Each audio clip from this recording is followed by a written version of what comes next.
Greetings, my fellow nightmares. Tonight, we delve into the darkest corners of your mind with 10 terrifying bedtime stories that will leave you sleeping with the lights on.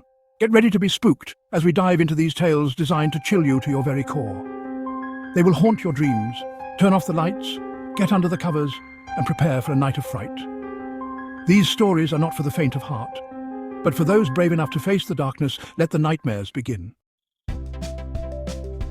In the hushed stillness of a child's bedroom, where shadows danced in the dim glow of a nightlight, a young boy named Billy noticed something strange. Every night, as he lay in bed, his eyes would be drawn to the corner of his room. At first it was just a formless blob, a trick of the light, he thought. But as the nights passed, it began to take on a more sinister shape. It stretched and twisted, reaching out with long, shadowy fingers, as if trying to grab him from the safety of his bed. Night after night, Billy would lie awake, paralyzed with fear, as the shadow grew larger, more menacing. He felt a cold dread creep into his heart, chilling him to the bone. What was it? What did it want? He dared not move, dared not even breathe. The old Victorian house stood on a hill overlooking the town, a monument to forgotten grandeur. Its paint was peeling, its windows boarded up, and its garden overgrown with weeds. Locals whispered tales of its troubled past, of the family that once lived there, driven to madness by an unknown force. One fateful night, a group of teenagers decided to explore the abandoned house, eager to test their courage against the stories they had heard. As they stepped inside, the air grew heavy, thick with the stench of decay and the weight of unseen eyes. The floorboards creaked under their feet, and the sound of their own breathing echoed eerily through the empty halls. And then they heard it, a faint whispering coming from the very walls themselves. Words spoken in hushed tones, secrets of the past filled with pain, anger, and despair. The teenagers froze, their blood turning to ice in their veins. The old grandfather clock chimed 12 times, its sound echoing through the silent house. The Smith family, sound asleep in their beds, were unaware of the darkness that had descended upon their home. The air grew cold, a bone-chilling cold that seemed to seep in from the very walls themselves. And then a presence made itself known. It started subtly, a floorboard creaking, a door slowly creaking open. Then a cold spot settled over the parents' bed.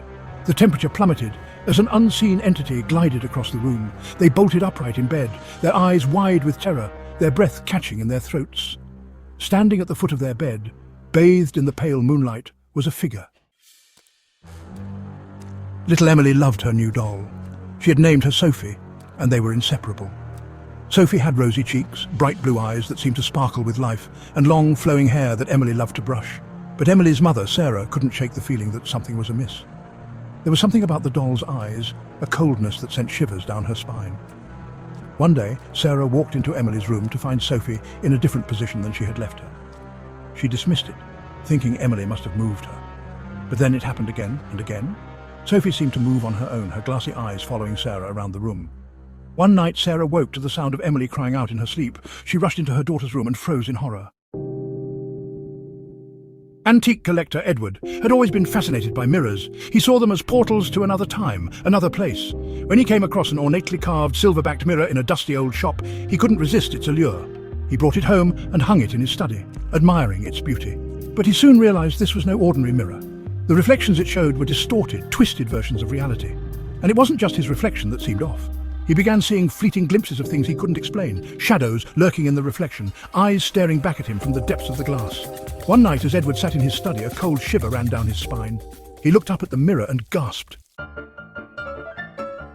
The old mansion stood on the edge of town, shrouded in an eerie silence.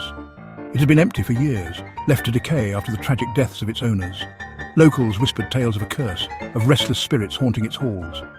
One night, a young woman named Anya found herself drawn to the mansion. She had always been intrigued by the stories, and tonight, curiosity got the better of her. As she approached the house, a sense of unease washed over her. The windows were dark, like empty eyes staring back at her. The wind howled through the trees, and the branches cast eerie shadows that danced across the mansion's walls. Taking a deep breath, Anya stepped inside. The air inside was thick with the smell of dust and decay. Cobwebs hung from every corner, and the floorboards creaked ominously under her weight. And then she heard it. Footsteps. In a small village nestled amidst rolling hills, there was an old legend passed down through generations. It was the tale of a ghostly lullaby, a haunting melody that whispered through the night, bringing with it a chilling sense of dread. It was said that the lullaby originated from a grieving mother who had lost her child under mysterious circumstances. Driven to madness by her sorrow, the mother wandered the village streets each night, her mournful song echoing through the quiet lanes. One evening, as twilight cast long shadows across the village, a young woman named Lily found herself humming a tune she couldn't quite place. The melody seemed to flow from her lips effortlessly, both beautiful and melancholic. As she hummed, the air around her grew colder. The old library was a labyrinth of towering bookshelves, winding corridors and hidden nooks. Its silence was broken only by the occasional creak of a floorboard or the rustle of pages turning. For years, rumours had circulated among the library staff about a secret room, a room that appeared and disappeared at will. Some dismissed it as mere superstition, but others whispered of strange occurrences, books vanishing and reappearing whispers heard from behind locked doors. One rainy afternoon, a young librarian named Daniel stumbled upon something that sent shivers down his spine. He had been organising a collection of ancient maps when he noticed a faint glow emanating from behind a bookshelf. Curiosity got the better of him and he carefully moved the shelf aside. To his astonishment, a doorway stood before him, bathed in an ethereal light. In a dimly lit antique shop, tucked away on a forgotten side street, lay a book unlike any other. Its leather cover was dark, almost black, and felt strangely cold to the touch. Its pages were filled with strange symbols and writings in a language unknown to man. Those who dared to gaze upon its pages felt an immediate sense of unease, a prickling sensation on the back of their necks as if they were being watched. Legend had it that the book was cursed, bound to bring misfortune and despair to anyone foolish enough to read its words. One fateful day, a young woman named Alice wandered into the antique shop. Her eyes fell upon the cursed book, and she felt an inexplicable pull towards it. Despite the shopkeeper's warnings, Alice purchased the book, her curiosity outweighing her better judgment. As darkness fell upon the city, casting long shadows that stretched and twisted like phantom limbs, a sense of unease settled over the streets.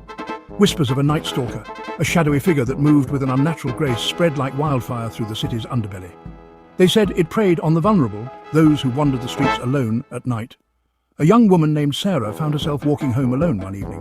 The streetlights flickered overhead, casting an eerie glow on the sidewalk in front of her. With each step, she couldn't shake the feeling that she was being watched. The hairs on the back of her neck stood on end, and her heart pounded in her chest. Suddenly, she heard the sound of footsteps behind her, slow and deliberate. So there you have it, nightmares. 10 terrifying tales to keep you up at night. Sweet dreams. If you can sleep after these terrifying tales, remember, the next time you turn off the lights, something might be lurking in the shadows, waiting for you. Don't forget to like, subscribe, and hit the bell icon for more spine-chilling stories. Until next time, sleep tight, if you dare.